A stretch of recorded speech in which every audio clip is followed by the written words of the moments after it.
ఉత్తరప్రదేశ్ ప్రయాగ్‌రాజ్‌లో జరిగే మహాకుంభమేళా అయితే దాదాపు అక్కడ ఏర్పాట్లన్నీ అధికారులు పూర్తి చేశారు. ఈ మహాకుంభమేళాకి దాదాపు 40,00,00,000 మంది వచ్చే అవకాశాలున్నాయి. జనవరి 13వ తారీఖు నుంచి ఫిబ్రవరి 26వ తారీఖు వరకు ఈ మహాకుంభమేళా జరుగుతుంది. మొత్తం 45 రోజుల పాటు ఈ కుంభమేళా జరుగుతుంది. రోజుకి 90 లక్షల పైగానే జనాలొచ్చే అవకాశాలున్నట్లయితే అధికారులు చెబుతున్నారు.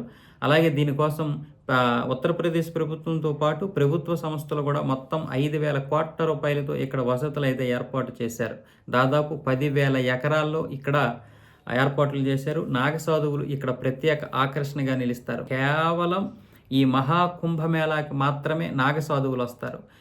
వాళ్ళ ఒంటిపై నూలు పోగు కూడా ఉండదు. అలాంటి గడ్డ కట్టే చలిలో కూడా వాళ్ళు మామూలు స్థితిలోనే ఉంటారు. ఈ నాగసాధువులు చూడడానికే స్థానికంగా చుట్టుపక్కల ఉత్తరప్రదేశ్, బీహార్, పశ్చిమ బెంగాల్, జార్ఖండ్, అలాగే హర్యానా, ఉత్తరాఖండ్ రాష్ట్రాల నుంచి అయితే చూడడానికి ఎక్కువగా వస్తారు. అందువల్ల జనాలు కూడా ఎక్కువగా వచ్చే అవకాశాలు ఇక్కడ ఉంటాయి. అయితే ఇక్కడ ఎటువంటి తొక్కిసలాట జరగకుండా ఉత్తరప్రదేశ్ ప్రభుత్వం అలాగే అధికారులు కొన్ని నియమాలు అయితే పెట్టారు.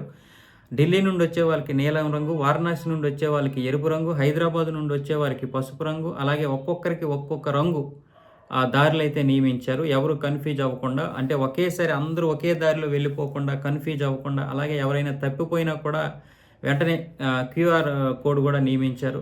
అలాగే ఇంకెవరైనా ఎటువంటి అస్వస్థకు గురైన వెంటనే అక్కడ హాస్పిటాలిటీ కూడా నియమించారు. అంటే ప్రతి దగ్గర కూడా క్లినిక్లు ఏర్పాటు చేశారు.